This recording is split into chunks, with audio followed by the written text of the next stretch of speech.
Hey everyone, welcome back to Riffs Across Generations. I'm your host, Andrew, and as always, I'm here with my co host, Eli. and we are here to talk about a band from Boston, late 80s, early 90s. This was the band I would go to see seemingly every weekend of my youth. Boston was a lot grittier then and a lot more affordable to live. When you think of Boston, one might think the Boss Tones, the Pixies, or Dinosaur Jr.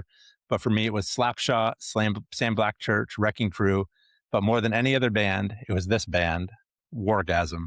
We're joined by one of the three members of the legendary thrash band from Boston, Bob Mayo. Bob, how you doing? Welcome to the Uh, podcast. Doing great. Thank you so much for having me. Yeah, absolutely. So let's go all the way back to the beginning. We won't spend too much time back there, but let's go back to 1982. Originally, your band was a four-piece. You were not named Orgasm, and you're actually from Stoughton, Mass. Is that correct? That is correct. Yep. Yeah. Yep. So We all three went to Stoughton High School together, and that band was called Overkill, the four piece. We were still in high school. I think Barry was in junior high, actually. I think he was 15 or 16. Uh, and we didn't have a singer. We just played instrumental covers of a lot of new wave of British heavy metal bands like Priest and Maiden and Saxon and Motorhead, with no vocals. So yeah, that was the very, very beginning. I was playing second guitar and we had a bass player named Pete. yeah. I remember in stories you're playing guitar. What did you want to stop playing guitar and did you gravitate towards the bass? Was that an option or was it just what the band needed at the time? Yeah, it was pretty much Pete left the band and we were just in such a routine of jamming all the time. We didn't want to stop and pause and try to find somebody else. So I just switched over to bass to see how that would work. And it worked really well. I mean, being a guitarist in a band with Rich Spielberg is pretty intimidating. So, I mean, that there was no way, there was no way that was going to work. So I just switched to bass and we just kept on rolling.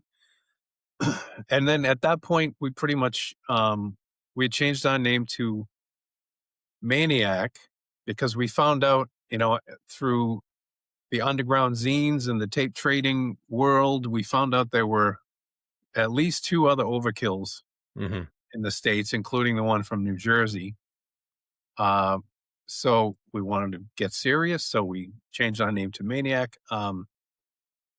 And then we got offered a show in Boston with no singer. We had no vocalist.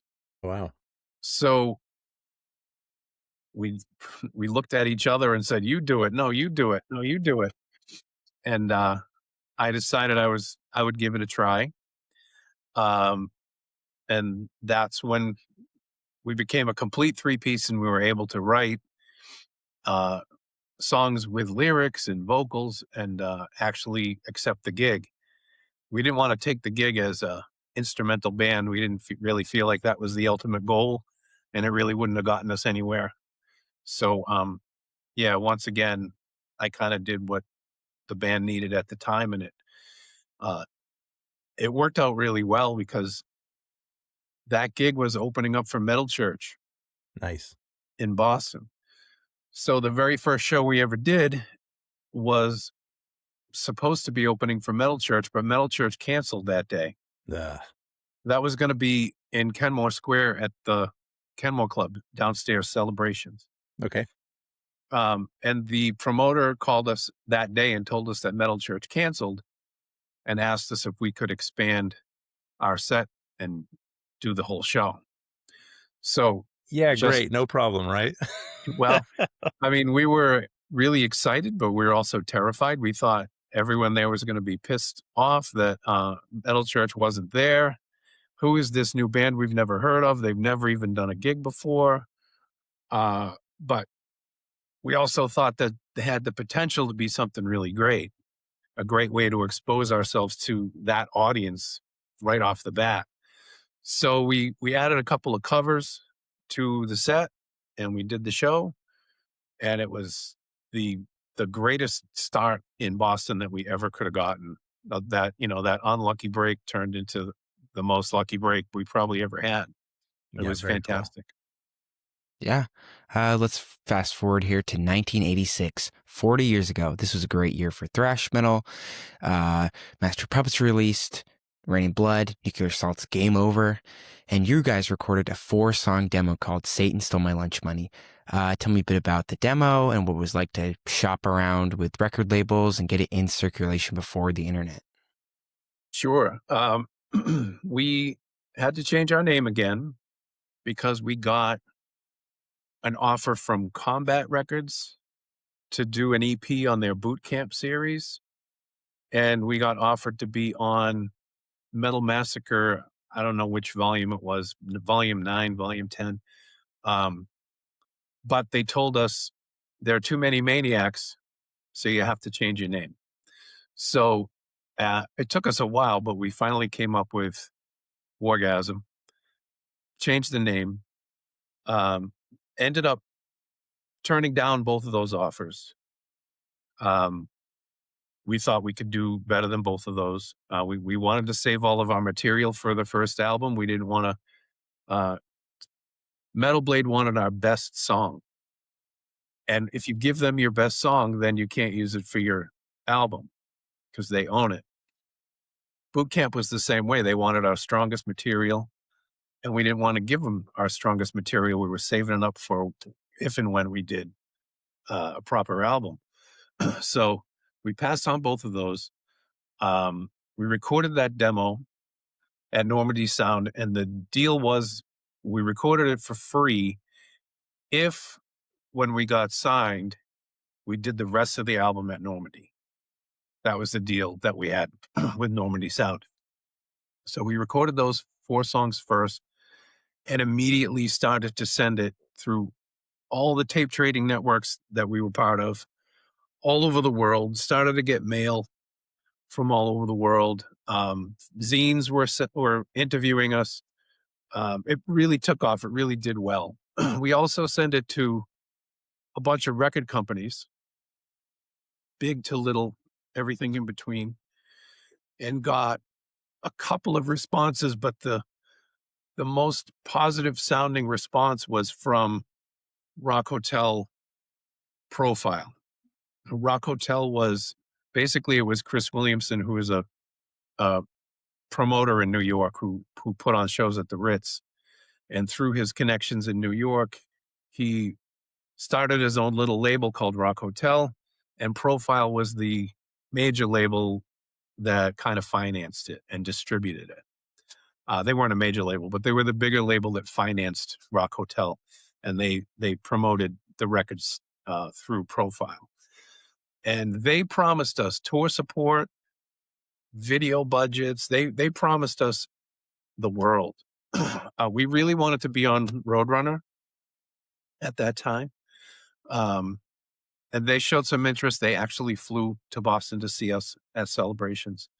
A couple of labels came out to see us, but in the end, the Profile deal was the deal that seemed to be the most promising. And of Yeah. course, it turned And out to be they had bands like Leeway, Cro-Mags, Motorhead. So you'd think that's all, legitimate and up, and they knew what they were doing, and it was solid, right? exactly. They sent us all the records that they had from the bands on their labels, and it was like you said, it was Motorhead, Destruction, Leeway, Murphy's Law, Cro-Mags, and we were blown away. He promised us, he actually booked us at a show at the Ritz with Exodus, Voivod, and Death Angel, just to kind of welcome us into his world. Yeah. So we were blown away. We signed the deal. Um, Finished recording the album at Normandy, and he lost his distribution deal with Profile. So now he's not really a label.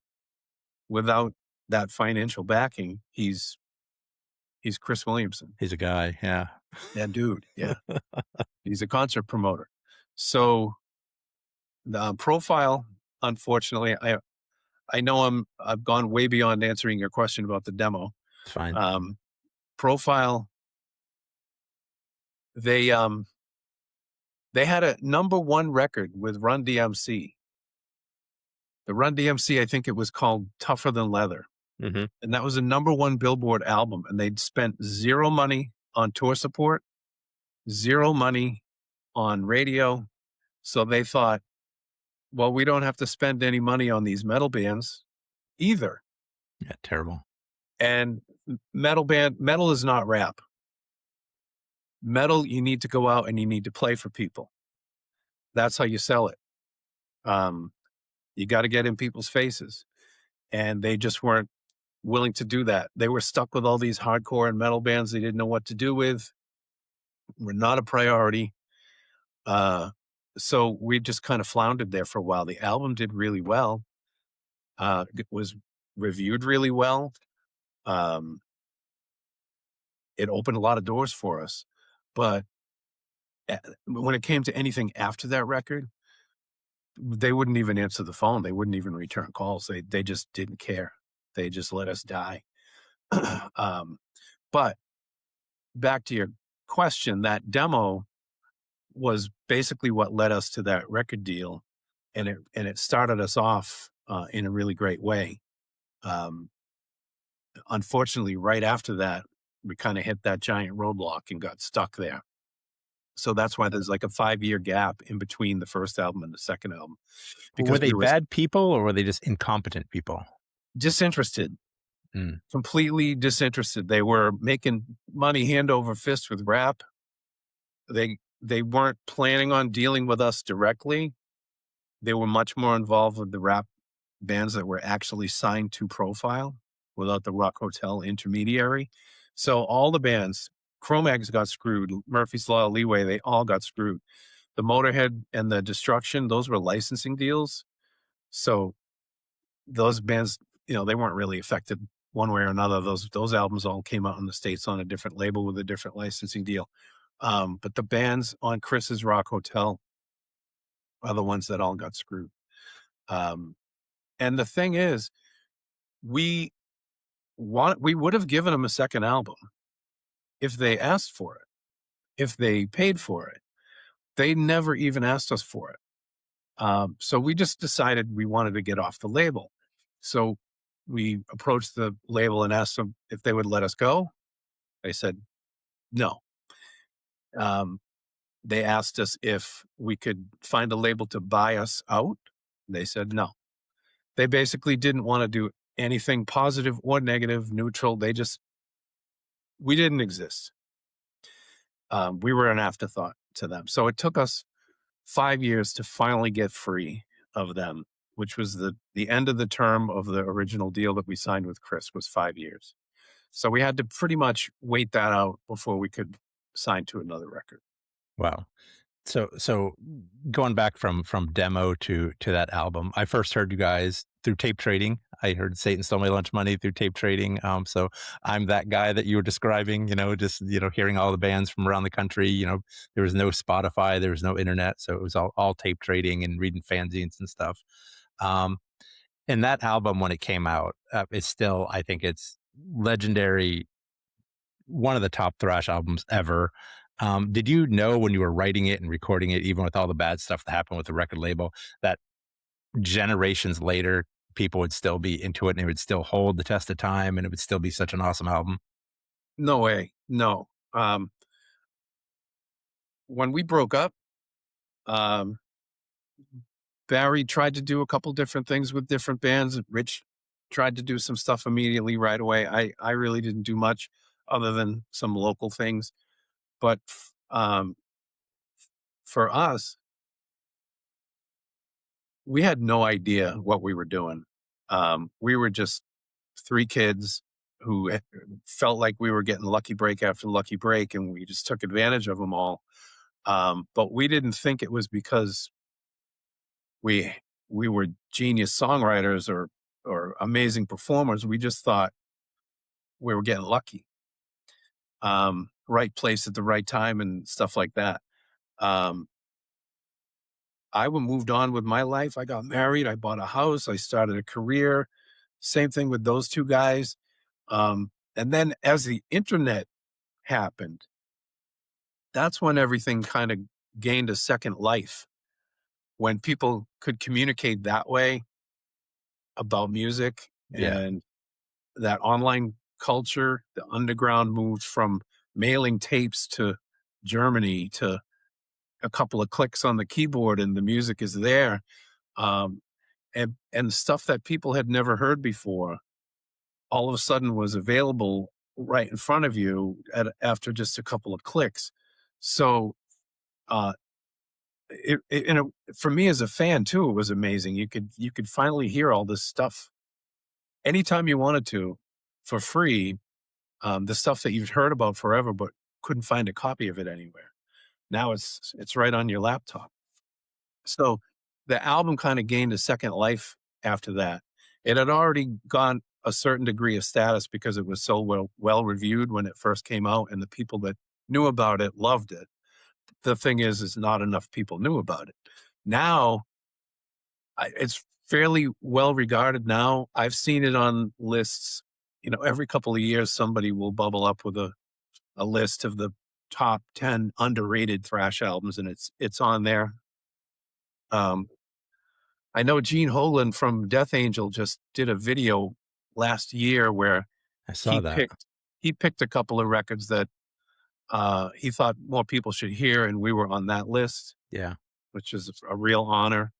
And I know um, Carcass played in Boston a few years back, and people sent me videos from their cell phones of Bill from Carcass saying it's great to be in Boston. You guys had the greatest, most underrated metal band of all time in WARGASM, and that really blew us away. That he took the time on stage to give us those kinds of props. That was fantastic. So, yeah, if it wasn't for the internet, it would have it would have had its time back in the '80s, early '90s, and disappeared.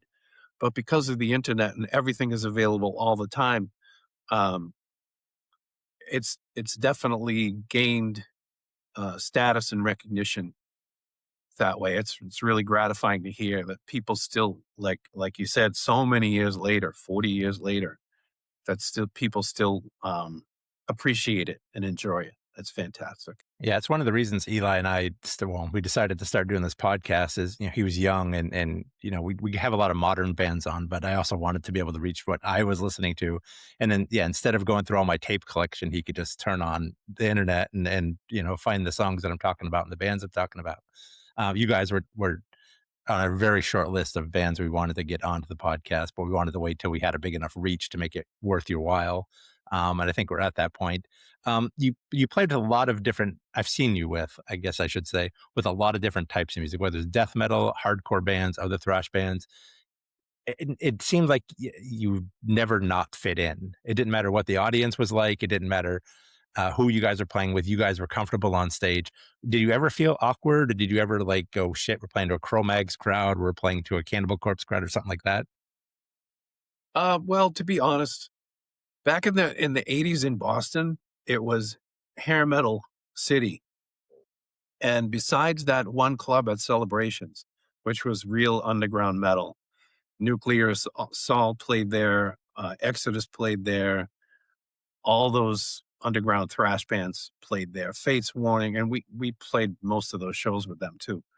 That was the one place that was all the cool bands played at. But if you wanted to play anywhere else around Massachusetts, it was all hair metal. And for us to get gigs, we played with hair metal bands. And we used to love it.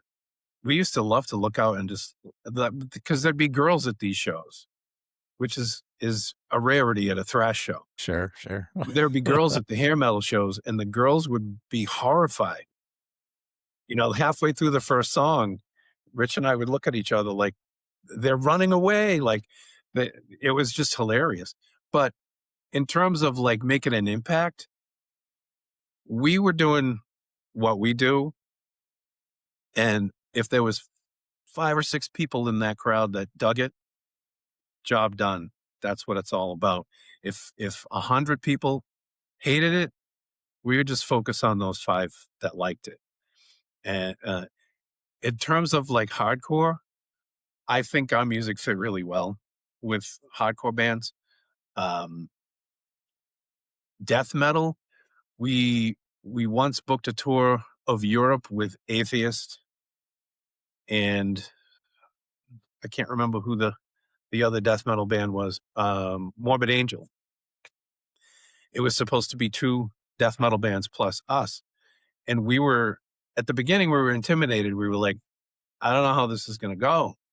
Their audiences are like complete, uh, monsters, you know what I mean? Like, we played with Slayer before in Boston, so we know what that kinda Yeah, crowd can be that's like. monsters. They Yeah. they just hate any band other than the one Yes. that they're there to see. Uh, and we played with Slayer again. We played with Cannibal Corpse at the Milwaukee Metal Fest, and Slayer was the headliner, and Cannibal Corpse was second to last. And while Cannibal Corpse was playing, Cannibal Corpse is a well-known, revered, respected death metal band. The chants of Slayer, Slayer, Slayer throughout Cannibal Corpse's set, it was unbelievable. So that was kind of intimidating that we're going to go on the road with these 2 death metal bands. Yeah. Um, what happened was both of those bands pulled out of the tour. So it happened to be us and another band that was on Massacre Records. I'm sorry, my memory is not what it should It's be. okay. Um, but those 2 bands pulled out. So it ended up not being a death metal tour. There was only one show, which was a festival where those bands were on it. Um, but the rest of the tour was just us and pretty much 2 German bands touring around Eastern Europe. So that never came to pass. But yeah, I think more than the music, I think it's the people. I think we worked really hard to try to be real, um, to try to be approachable, to try not to have any genre divisions, to try not to prejudge people, to try to welcome anybody who wants to be part of what we're doing is welcome. You've probably seen it at Katina's. If you wanted to get on stage and sing a line or 2, come on up. Many times. Yeah. Whether Perfectly it be fine. Boston or Katina's, whether it was the Paradise or the Channel or yeah. Yeah. Yeah, and if before the show, if we're hanging out, great, hang out. If we're after the show, fine, hang out. We didn't want there to be any division between us and the audience or any conflict between us and any other bands. So, I'm glad, I appreciate that you saw that the music was kind of adaptable to different bills, but I think as people too, the little culture that we carried around with us, we tried to be really welcoming and really, friendly and try to make it, um, an experience that anybody can be part of if they want to. And, the Cro-Mags, maybe people view the Cro-Mags as scary New York hardcore people, but once you live in a van with them for a week, they're just people. Yep. We're all Yep. just people, it doesn't matter what kind of music you play. It's really, especially on a tour, it's about having to live together and get along without driving each other crazy. That's what it's about. And you learn to appreciate other kinds of music and um, other kinds of people. It's amazing. Yeah. I've heard many stories and lore about Wargasm shows, one of which was when you guys played the Bayside Expo Center with Nuclear Assault and Manowar. As the story goes, Manowar were very jealous of the response that you guys got from the crowd, so they sabotaged your sound. Is that accurate or a tall tale or? 100% accurate. I told you. 100%. Um, yeah, there was almost a fight at the soundboard because during our set, we didn't know what was happening when we were playing on the stage. We knew that the lights went out at some point, and there were moments when we were playing in pitch blackness, but we couldn't tell if what was happening with the PA because that's basically in front of us. But we knew something strange was going on. But for our set, the crowd broke the barrier between the audience and the stage. It was pandemonium in the front. And I learned afterwards that we had this guy mixing our sound. His name was Skillet. I don't know what his real name was, but we called him Skillet. He told us that the Man of War's sound man or road manager or somebody from their crew um, came and said, "You guys shouldn't be using half of these lights," and pulled most of the stage lights down. And they got into almost a fist fight about it. And they tried to do the same thing with the PA, where, hey, we had an agreement that the opening bands aren't supposed to use these channels on the PA, and started to mess with the PA. There's no other reason to do that in the middle of a band set unless you feel like you may be getting upstaged. Yeah. So they fought them off. We finished the set, and then we heard the story afterwards. But that to us is a compliment, because nobody in the audience gave a damn about what was happening with the lights or the sound. Everybody was having a blast and really giving it back to us. That show was kind of a celebration because it came out the show happened right when the album came out. So the whole city of our fans were there to say, "You did it." Yeah. And no amount of messing with the PA or the lights was going to ruin that. And to know that Manowar was threatened by us is a compliment. So we just laughed about it, but it's true. Yeah, I remember the show. I've told the story. Yeah, so thanks for getting some validation there on a dad story. So time went by. I think it was after that you guys did a European tour with Biohazard.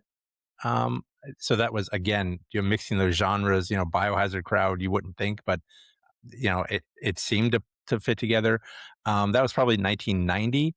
Did you feel like overall maybe thrash metal was losing some of its steam at that point, and hardcore and death metal were kind of filling in the space, or did you feel like thrash metal was still like going on?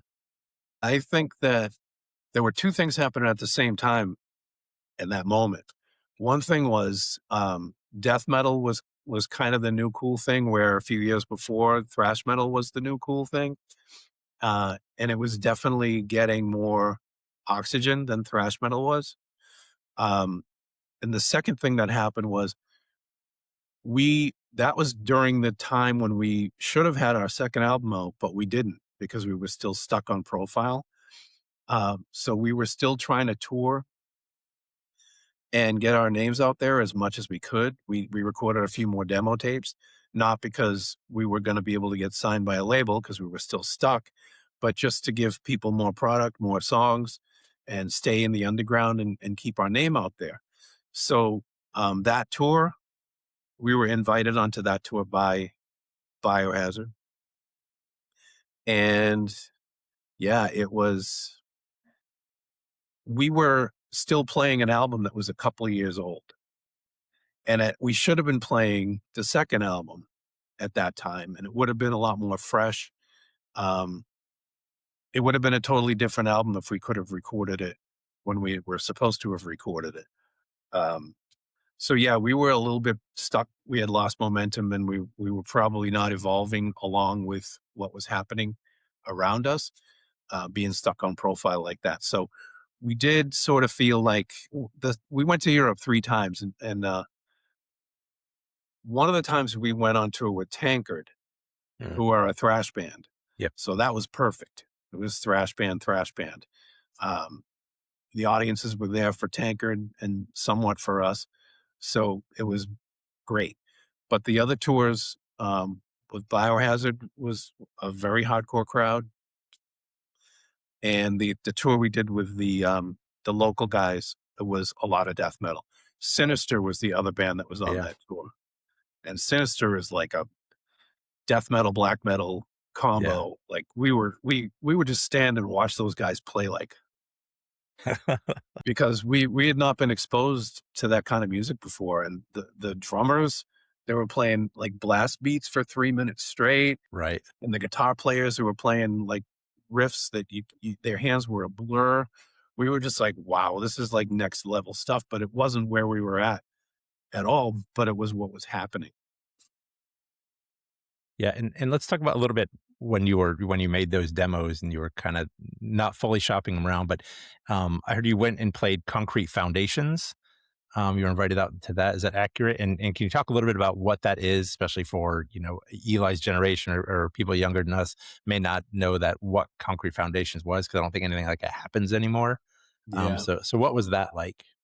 Concrete Foundations is an annual music business event based around hard rock and metal, where once a year there'd be a multiple day, it's like a trade show.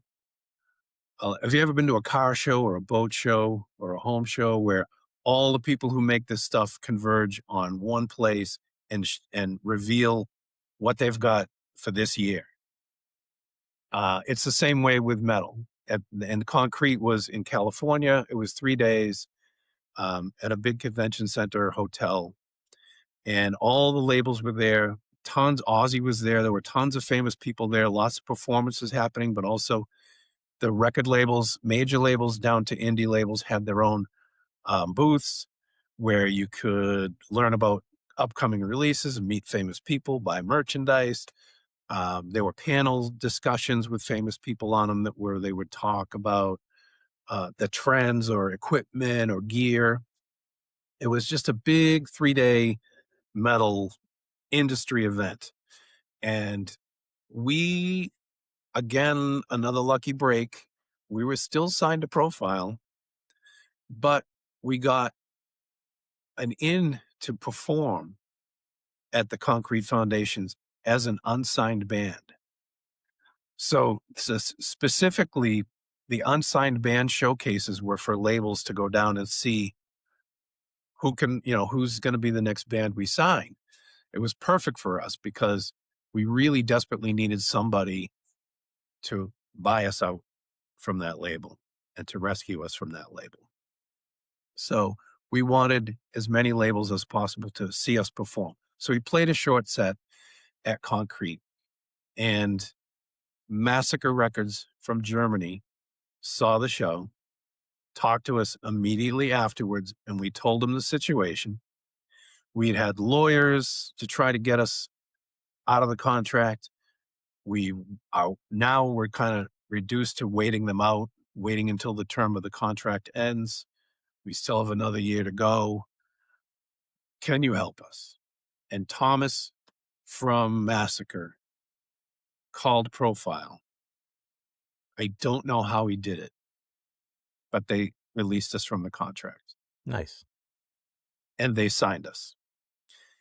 So another lucky break. Like I said, if we didn't go to Concrete, we wouldn't have met Thomas. He wouldn't have seen us play. We would have been stuck on Profile for another year. Everything happens for a reason. Being signed to Massacre was fantastic. We did the Ugly album with Massacre. They put us on tour with Tankard. The album did really well in Germany. They wanted us to move and relocate to Germany. They did the Fireball EP with us. They financed the Dreadnought Day video. It was actually like being signed to a real record label. Yeah, imagine that. It was great. It was great. But to be honest, it was a couple of years too late. We had lost that momentum. For the potential of Why Play Around had kind of expired. And we had to establish ourselves as a new band. And we were still playing thrash, and thrash was kind of on the wane. So after Ugly and the Fireball EP, we got a call from Massacre that you guys have 6 weeks for your second record. You need to go into the studio, and here's the timeline. You're under contract to deliver an album to us within 6 weeks. We had no idea. We weren't aware of that timeline. So we had 6 weeks to write, rehearse, and record an album. And we did. and it's my favorite one. Yeah. I think it's the strongest one. I know people have a special attachment to Why Play Around, and I get it. But my favorite one from being on the inside is Suicide Notes. Um, so with Suicide Notes, we finished recording the album and we were in the mixing process when Thomas called and said, "We are cutting the budget for this, cutting the budget for that. We just acquired a brand new name band and all of our budget is going to that band." So they gave us enough money to finish mixing the album, but we kind of felt like we were in the same situation with Profile. Then they're not going to give us any tour support. They're not going to do a video. They're not going to back us. They're not going to promote us. They have no money, just like Profile. Um, so each member had a different idea about what to do. Barry wanted to go ahead and put the album out and just hope for the best. Rich wanted to finish mixing and try to shop it around to see if we could get bought out again. I did not want to go through that same whole thing all over again. That legal limbo, the years of waiting. It was the 10th year of the band, and I quit. Yeah.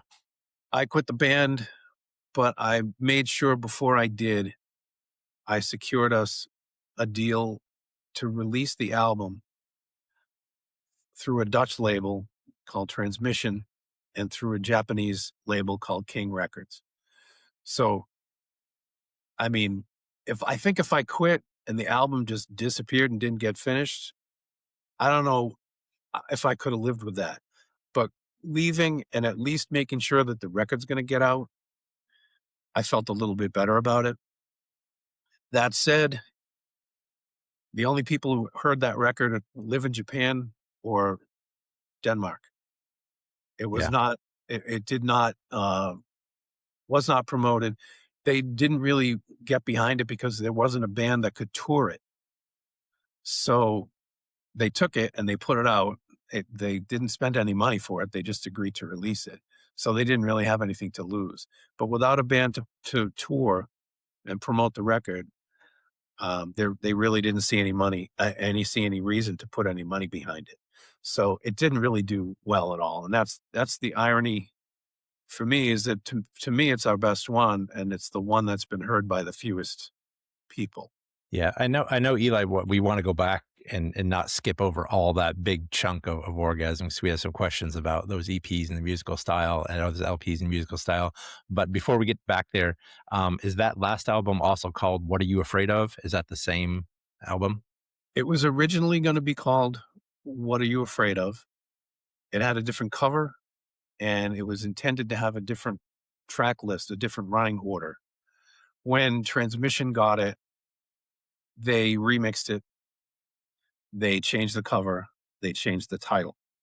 So the version that was released in Japan and in Denmark is Suicide Notes. The version that we tried to re-release, but got threatened legally that we can't do it. We were going to put it out under its original title with its original cover and the original running order and the original mix. But we got a cease and desist from the label in Denmark that owns it and said, you don't own it, you can't do that. So that's what Are You Afraid Of is. Yeah. I guess we'll move back here a little bit to 1993. 5 years after Why Play Around, you released Ugly. This was much angrier and more aggressive than Why Play Around. Tell me a little bit about where the band was musically at that point and what some of the songs were about. Okay. I can tell you that all the songs were about the situation that we were in with the label. All the songs are about being bitter, about being stuck in a situation, about being controlled by forces beyond your control. It's not a concept album, but that's what came out. Almost every lyric is about bitterness and anger and frustration. Yeah. When we went in to do Why Play Around, we were three goofy kids who had no idea what they were doing, just having fun. When we went in to do Ugly, we were extremely pissed off and frustrated and bitter. And yeah, it's a very different record. If you don't know, I guess someone from Eli's age might go listen to Why Play Around and then listen to the second record and go, wow, it's like a different band. Yeah. But if you know the backstory, you know there's almost 5 years in between the two, and this band was enraged and screwed over for 5 years. It kind of explains the difference between the two. But yeah, that's why. That's definitely a good question. Yeah, and then you did the follow-up Fireball. You picked a Deep Purple song to cover on this. Was this recorded in a live radio setting? No, Fireball was done during the Ugly sessions. We used to play it live all the time.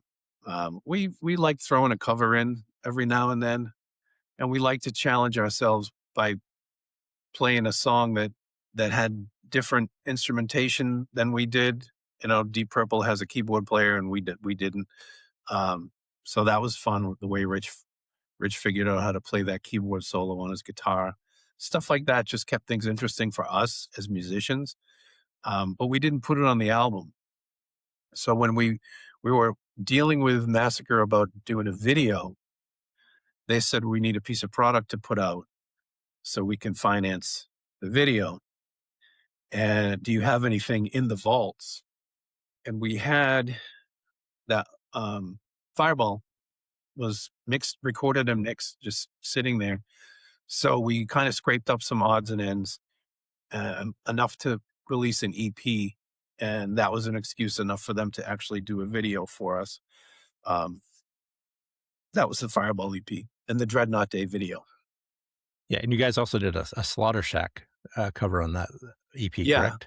That song, and I think Wasteland and Revenge, those were live at MIT's radio station. I don't know what the name of the station was, the call letters, but that was done live on the air at MIT. Yeah, nice. Okay, now we're at the sad part. I mean, this is like the saddest part of the Wargasm story, where the Massacre relationship kind of, I guess, fell apart, and you went into the studio to record Suicide Notes. How was the anger level recording Suicide Notes versus the anger level being stuck on Profile? Did it just like warp your whole sense of the music industry and just think it's all just bullshit? When we were recording Suicide Notes, everything was great. We were still on Massacre, and everything had gone so well the previous year with Massacre. We fully expected that the next year would be even better. We were touring, when we toured with Tankard, we had a tour bus. We had our own PA. I mean, it really felt like it was happening. So we had no reason to believe that the next year wouldn't have been even bigger and better. The fact that we had to write an entire album and rehearse it and record it in 6 weeks was a little bit scary. Yeah, I would imagine. But we literally worked every day on writing these songs, demoing them on a little 4-track recorder in our rehearsal space to make sure that they would work. And we did it. And we were really proud of that. We were not only proud that we pulled it off, but proud of the songs that we wrote. We thought were super solid. So it really sucks, but we were, in terms of morale, we were at the top. We were like, Right. Let's do this. We just did the impossible. Let's record it and put it out. And then we got that phone call, and that's all it takes. Yeah. So lucky for me, I guess, and for other Wargasm fans, that wasn't the complete end to Wargasm.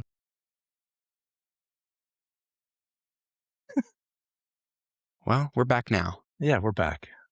So where were we? Oh, I was talking about not the end of Wargasm and the music. You guys did a couple live albums, like a reunion show, and then you did WARGASM, correct?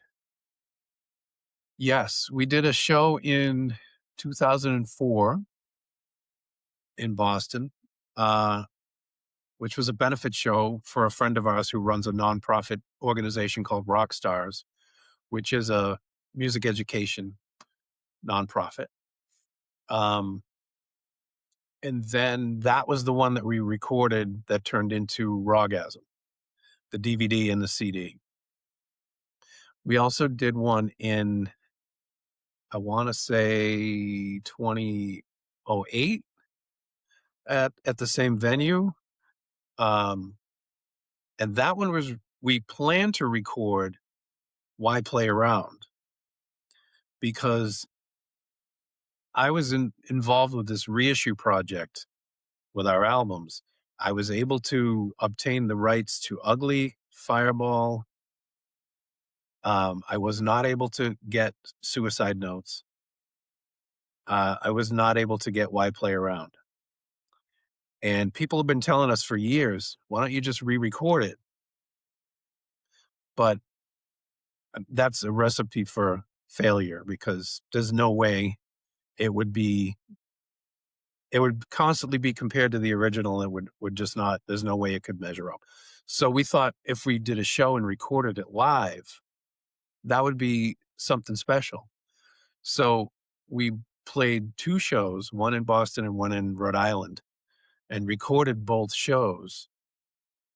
But there were technical issues with the recording at both of the venues. We were recording it through a laptop, and most of the Boston show did not get recorded, and none of the Ugh. Providence show got recorded. So the shows were fun. The shows were great. We played song by song. We played through I Play Around, including Le Cuckoo. And then we played a couple of covers. We played a Venom cover where Rich played drums, I played guitar, and Barry played bass, which was hilarious. Um, but yeah, the shows were great, but unfortunately the recordings didn't happen. But that was going to be another self-release. It would have been our tribute to Why Play Around, basically. And then the 2004 show came out. I released that. Rich put together the DVD. And I was asking Eli while you were gone. I can send you guys a bunch of physical media if you'd like. Well, that'd be great, yeah. Because we can't find any of that stuff. I mean, we can get the sound and everything, but I don't think we can see the videos anywhere unless we looked around. Yeah, I'll send you some stuff. Just email me Yeah, through the thread your address. yeah, okay.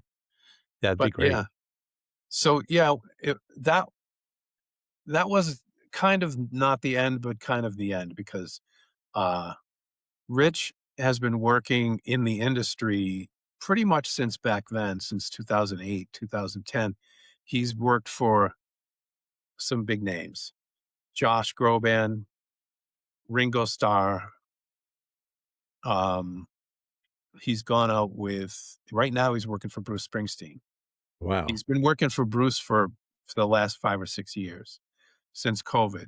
So whenever Barry and I have an idea or somebody makes us an offer to do a festival, a reunion or something, uh, it's all about Rich's schedule. He could be on the road with whoever.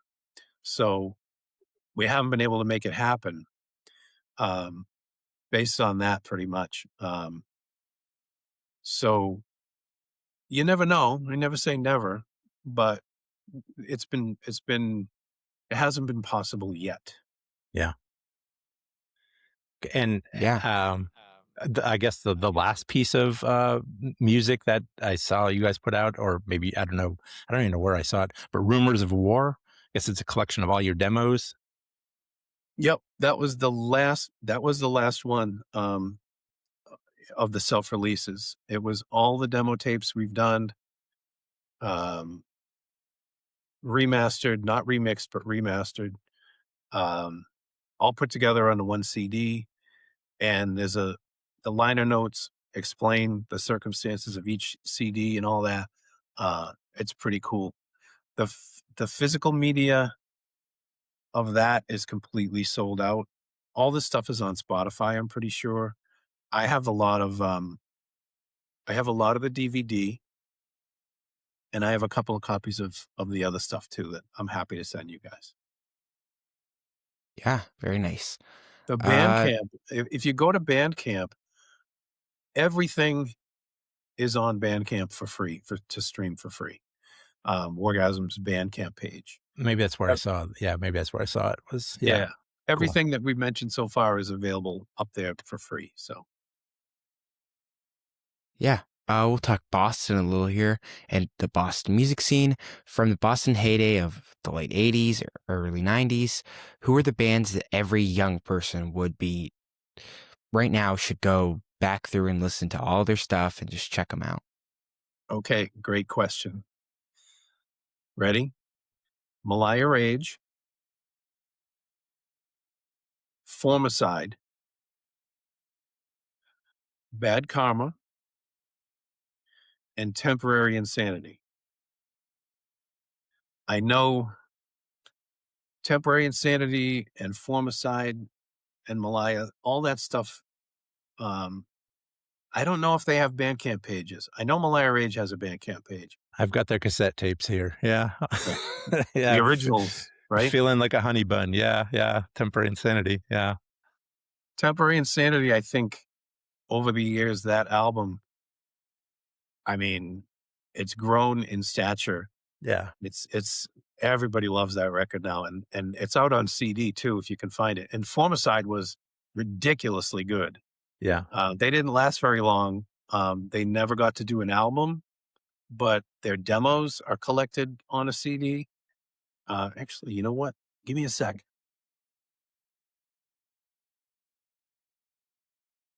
Look at all those CDs.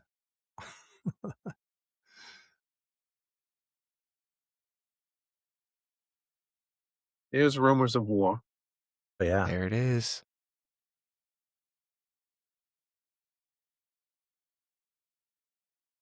That is Temporary Yep. Insanity. Yep. It's the best one in the pile. Bad Karma. Excellent band. Great drummer, great guitar players. There's Malaya Rage's demos. And Formicide. Very cool. Yeah. Those are, I used to say at the time, if I was A&R back in like 1988, and I was in Boston, I would assign all those bands on the same day. Yeah, there's so many bands that didn't seem like they were good enough to blow up, but they just didn't get a shake out of Boston, like Temporary Insanity. Yeah, they would have hit it off in any genre. There's a Yeah. band called Atomicost who turned into Yep. Nerve Womb, who were amazing musicians, and there's just like just shit luck. Yeah. It's tough. I mean, the timing of Malaya Rage and Wargasm was perfect because um, Master of Puppets just went gold. And all the labels were like, they're not on the radio. There's no videos, but it went platinum. Like, what's going on? We need a Metallica. Get us a Metallica. And that's when the tapes hit the labels right at that right time. Those are the bands that got snapped up. Chris Williamson told me directly. He said, the first time I heard your tape, when I got it, I opened up the package, I put it in, I listened the first 15 seconds, and I threw it in the trash. He goes, if you don't impress me in 15 seconds, it's garbage. I said, okay. He goes, he got the tape a second time.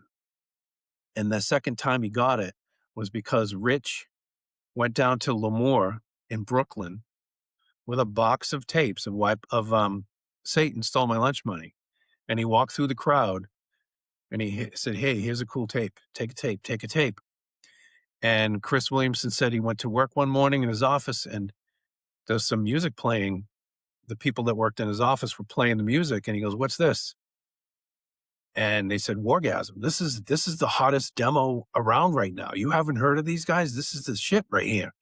And he goes, "Oh shit, that's the tape I threw away 3 weeks ago." That's how he got in touch with us. He wasn't impressed with it, but he knew that his kids that worked at his label were into it. Then there was something there. Nice. So that demo was really, really big for us. So, But yeah, so where is the Boston music scene at now? We were up there a couple of years ago, and I showed Eli some areas. We walked around Kenmore Square, where the Rat was, and all that. We didn't go see the Channel. I was too sad to go see the spot where the Channel was, but I heard that that's not even a parking lot anymore. What's it like in Boston for music these days? Underground, none. well, for local music, Yeah, there's nothing. There's the Middle East.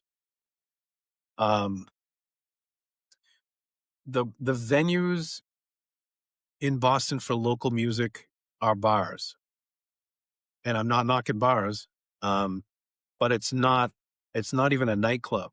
It's not even a stage. It's not even a PA. It's more power to them. They're doing it. It's DIY. They're definitely making it happen, but it's not like it used to be. You really kind of have to do it yourself and just be an opportunist and make it happen. There's no, the scene is pretty much online yeah, where people are promoting their own shows. But it's not like it was before where every weekend you could go out and see a band. It's not like that. Uh, as far as national acts go, there's a couple of places. They're all corporate. It's like um, the Tupelo Music Hall, or there's a place outside of Fenway that just opened, the MGM Music Hall, but it's all corporate stuff. yeah, And it's either Live Nation or one of those other big giant companies are booking it. And it's not like the old days. If we heard through the grapevine that Megadeth was going to play the Channel, we would be on the phone begging yep, for that show. And if we got lucky, we'd get it. Now it's a package tour that comes through. Megadeth, this band, this band, this band. There's no chance for a local band to get on it. It's already booked. It's already done. There's no room. yeah. It's a totally different world now. Yeah. Totally different. Tell me about Robot Monster Army and the Christmas You Deserve. Thank you. Thank you so much. So, Robot Monster Army is a recording project that I've started 20 years ago. In 2004, I challenged myself to write, how many songs can you write in a year? And I wrote a song a week for a year. Music, lyrics, everything. And I demoed everything by myself with fake drums, me on guitar, me on bass, and me on vocals. I have a situation where there's a studio that's very friendly to me. My brother-in-law runs the studio. And he and I have worked together on taking these demos and actually having musicians play them for real in the studio and make them into actual albums. So I've got 50 songs to pick from. And we did one album and we invited all of my friends to come and play on it. Barry plays on it. Rich plays on it. Eric Stevenson, rest in peace, from Formicide and Only Living Witness, plays on it. Stu from Malaya Rage plays on it. Mike from Temporary Insanity. All of my friends came and played on this record with me. And it was so much fun, we decided to do another one. I had tons of songs left over. But this time we decided to just keep it simple because it was a logistical nightmare with 30 people playing on the first Yeah. one. We used the same drummer for everything. and that really simplified things, and I played 90% of the guitar. I only called a couple of favors in for the solos that I next level stuff that I couldn't do, and that's the second one, that's called Monster Piece. The third one came out last year called Assembly Required. Ha ha ha. And again, we kept that pretty simple, just a couple of guests, but the same drummer. The core of the band basically is me and the drummer and the singer. Same singer on all three records, just to keep it like sounding like a real band. Um, we did a Christmas song that we just put out at the end of November called The Christmas You Deserve. Um, it wasn't written when I wrote those original 50 songs as a Christmas song. It was written as something completely different. But the process to record these records, because it's done piece by piece, and because we all have lives now, we're all adults and we all have jobs and all this stuff, to coordinate the recording of one of these records can take 2 years from start to finish. So we just put the last one out last year, and we didn't want to wait another 2 years before the fourth one comes out.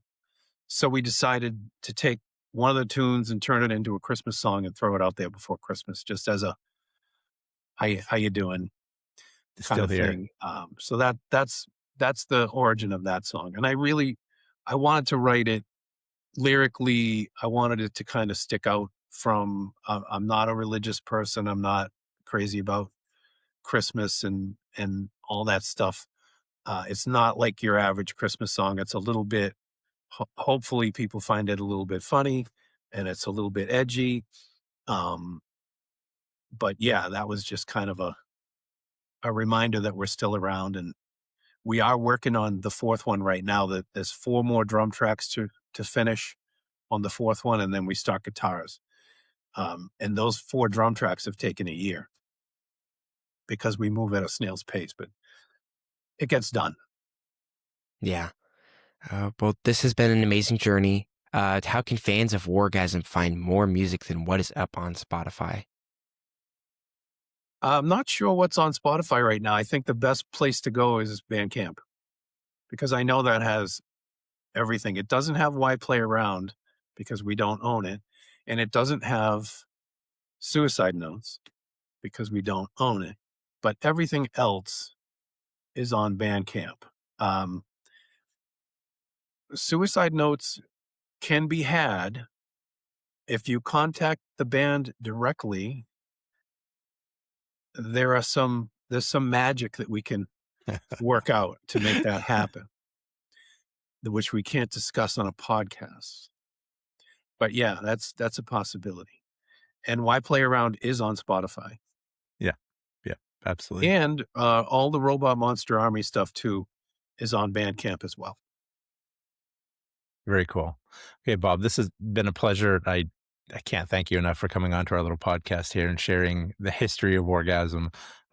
This is a great show. Do you have any last words, last encouraging words, maybe for Eli getting into the music industry? We talked a little bit about that when you were Mm. AWOL. Yeah. He said he's got some gear. We talked about gear. Is Eli in a band? No. He does School of Rock Band right now. And so we're trying to get him comfortable with playing with other kids and other musicians at different levels of talent, I guess, to build, um, I guess, a thicker skin when people don't do things you want them to do. Yeah. Well, being in a band is all about compromise and Yeah. patience for sure. I will tell you that it's very tempting to say to a young person right now, you have no chance because the music industry is so different now. Getting signed, getting your music heard by the right people. Unless you're in a car commercial, you won't make any money. You can't make a living at it. But I'm not going to say that because there are 2 bands in my orbit that are actually the children of people that I grew up playing with. One of them is called Wednesdays, and the other one is called, oh boy, I think it's called A Million Reflections. Hold on. Anyway, I'll find the name of it. These guys are your age, Eli. They are in bands. They are recording. Their stuff is on Spotify. They gig. They have to put them together themselves, but they do shows. And chicks dig it.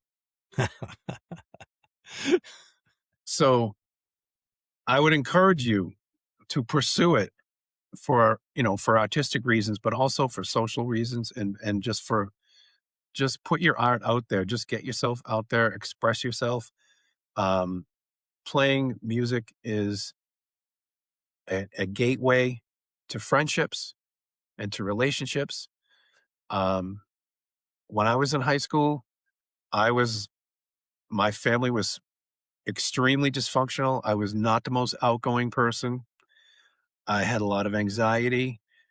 Playing a musical instrument granted me instant friends. Everybody wanted to hang out with me because they saw I can play a song. Automatic friends. It was a real boon to me as a young person. So there's magic in there. Absolutely. Fantastic. Okay. Well, thanks again. I'm going to stop the podcast, but don't go anywhere. Gotcha. Thank you, guys. Yeah. Thank you. Thank you.